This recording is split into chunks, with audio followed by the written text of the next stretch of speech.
Have you ever considered that God didn't have to make strawberries taste so good? Think about that for a second. He didn't have to make sunsets worth stopping for, or give us the smell of rain, or paint 1,000 shades of green into a single forest. None of that was necessary. God could have built a purely functional world, gray and efficient, where food was just fuel and water was just hydration and everything worked without a trace of beauty. It would have run just fine.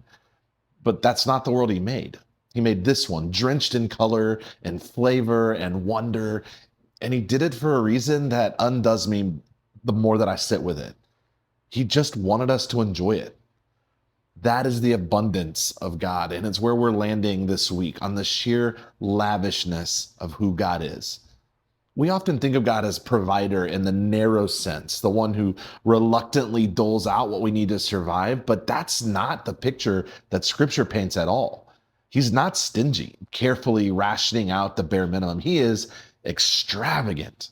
God poured out beauty he didn't have to and that we didn't need. And he gives us pleasure that we didn't earn purely because he's a father who delights in delighting his children.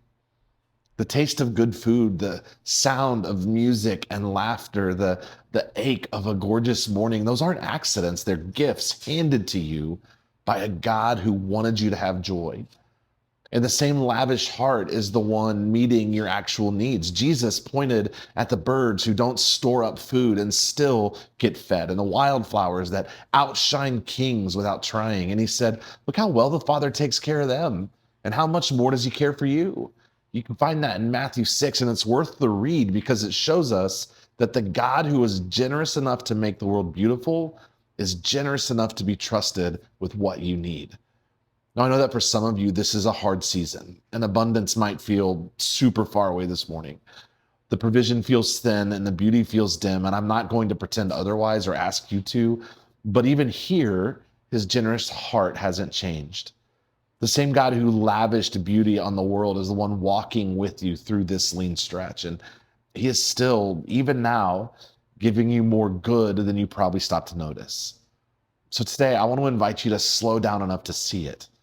Take in the abundance all around you, and every bit of it is a fingerprint of a father who didn't just make a world that works, he made one you could delight in because he delights in you. Thanks for spending a few minutes with me before the noise today. The beauty all around you is the fingerprint of a father who loves to give good gifts.